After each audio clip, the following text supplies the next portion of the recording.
বিরতির পর ফিরে আসলাম। রাজধানী এক্সপ্রেসে ফের বোমা আতঙ্ক।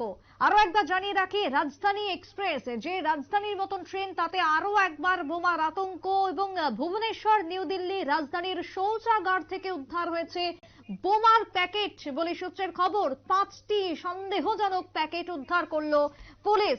রাজধানী এক্সপ্রেস যে ট্রেন থেকে এবার উদ্ধার হয়েছে বোমা, ভুবনেশ্বর নিউ দিল্লি ট্রেনের মধ্যে শৌচাগার থেকে বোমার প্যাকেট উদ্ধার। একটি নয়, একসঙ্গে পাঁচটি সন্দেহজনক প্যাকেট উদ্ধার করেছে পুলিশ। কথা বলবো আমাদের প্রতিনিধি শতাব্দী দেবনাথ রয়েছে টেলিফোন লাইনে। শতাব্দী, রাজধানীর মতন ট্রেন, সেই ট্রেনে এবার বোমার আতঙ্ক, কি বলবে? কিভাবে জানা গেল যে প্যাকেটের মধ্যে বোমা আছে? পুলিশের কি বক্তব্য?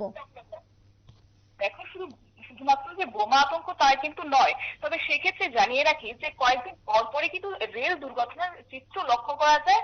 তাই বলা যায় যে প্রতিনিয়ত এই রেল দুর্ঘটনার কথা কিন্তু খবরের শিরোনামে উঠে আসে, বা প্রত্যেকদিন সকালে কিন্তু খবরের কাগজ খুলে কোথাও না কোথাও ট্রেন দুর্ঘটনার কথা কিন্তু একেবারেই শিরোনামে উঠে আসে, প্রত্যেক দিন লক্ষ্য করা যায়। এবং এই দুর্ঘটনার চিত্র কিন্তু মাথায় রেখে প্রত্যেক দিন যাত্রীরা যাতায়াত করছে ট্রেনে করে। আর এই ক্ষেত্রে আবারও বলা যায় যে এরই আতঙ্কের মাঝে কিন্তু আরো একবার যে ঘটনাটি উঠে আসছে, অর্থাৎ ভারতীয় ট্রেন সমূহের মধ্যে যে বেশি গুরুত্ব এবং অগ্রাধিকার বহন করে রাজধানী এক্সপ্রেস, সেই এক্সপ্রেসে কিন্তু এবার একটা ঘটনা উঠে আসছে। তবে সেক্ষেত্রে কি সেই ঘটনা জানিয়ে রাখি যে রাজধানী এক্সপ্রেসের শৌচাগার থেকে উদ্ধার হয়েছে রহস্যময় প্যাকেট এবং ট্রেন নম্বর যে 20817 ভুবনেশ্বর নিউ দিল্লি তেজস রাজধানী এক্সপ্রেসের সন্দেহজনক প্যাকেট পাওয়া গিয়েছে।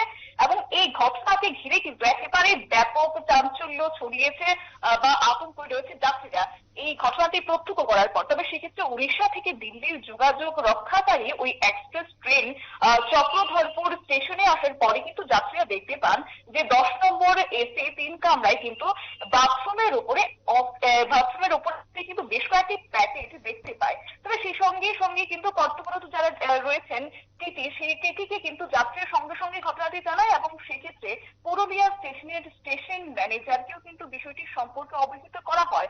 অর্থাৎ বলা যায় যে তারা কিন্তু ঘটনাটি প্রত্যক্ষ করেন। তবে এই খবর যায় রেল পুলিশ, সেই সাথে জিআরপিএফ এর কাছে ওই খবরটি কিন্তু পৌঁছায়। তবে এরপর এখানেই কিন্তু থেমে থাকেনি।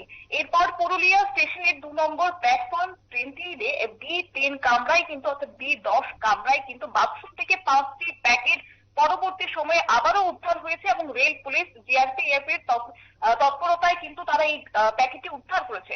তাই এরপর 40 মিনিট পর কিন্তু পুরুলিয়া স্টেশন থেকে ট্রেনটি ছাড়া হয় এবং পুলিশ প্রাথমিকভাবে মনে করছেন যে এইভাবে কোনো নেশা জাতীয় দ্রব্য পাচার করা হয়েছিল। প্রথমে এই ঘটনাটি প্রত্যক্ষ করে একেবারে কিন্তু আতঙ্কিত হয়ে পড়েন যাত্রী, এবং যাত্রীদের মধ্যেই কিন্তু একটা আতঙ্ক ছড়ায় যে হয়তোবা এই প্যাকেটে বোমা থাকতে পারে, এমনটাই কিন্তু আতঙ্ক ছড়িয়েছিল প্রথমে। এবং পরবর্তী সময়ে পুলিশরা যখন এই ঘটনাটি প্রত্যক্ষ করতে পারে, তারা যখন এই প্যাকেটটির সামনে গিয়ে পৌঁছায়, তখন কিন্তু একেবারে পুলিশের পক্ষ থেকেই প্রাথমিকভাবে মনে করা হচ্ছে যে কোনো ধরনের নেশা জাতীয় দ্রব্য পাচার করা হচ্ছিল বা পাচারকারীরা এই পরিকল্পনা নিয়েছিল। তবে যেহেতু এই ঘটনায় কে ঘটিয়েছে ঘটনাটি বা কারা এই ঘটনার মদত দিচ্ছিল, সেই ক্ষেত্রে কিন্তু এখনো তাদেরকে জানা যায়নি, বা বলা যায় যে কাউকে কিন্তু এখনো পর্যন্ত গ্রেফতার করা হয়নি। তবে এই ঘটনায় পুরুলিয়া স্টেশন ম্যানেজার অশোক কুমার মাঝি তিনি জানিয়েছেন যে চক্রধরপুর আসার পর যাত্রীরা ওই প্যাকেটগুলি দেখতে পায় এবং রহস্যজনক জিনিস পাওয়া গিয়েছে, যার কারণে কিন্তু পুরুলিয়া স্টেশনে আসার পর রেল পুলিশ কিন্তু তা উদ্ধার করেছে। তবে এখনো পর্যন্ত সঠিকভাবে খবর পাওয়া যায়নি যে এই প্যাকেটটির মধ্যে আদৌ কি রয়েছিল বা কোথায় পাচারের উদ্দেশ্যে নিয়ে যাচ্ছিল পাচারকারীরা, বা কারা ছিল এর নেতৃত্বে। সুপ্রীতি। বেশ, ধন্যবাদ শতাব্দী। কথা বলছিলাম আমাদের প্রতিনিধি শতাব্দী দেবনাথের সঙ্গে। তবে কার্যত রাজধানী এক্সপ্রেস, যে এক্সপ্রেসে বোমার আতঙ্ক এবং সেই প্যাকেটের ভিতর থাকতে পারে নেশা সামগ্রী, যেমনটা পুলিশের প্রাথমিক অনুমান। তবে তদন্ত চলছে উচ্চ পর্যায়ের বলে খবর। একটা বিরতির পর ফিরে আসছি, সঙ্গে থাকুন।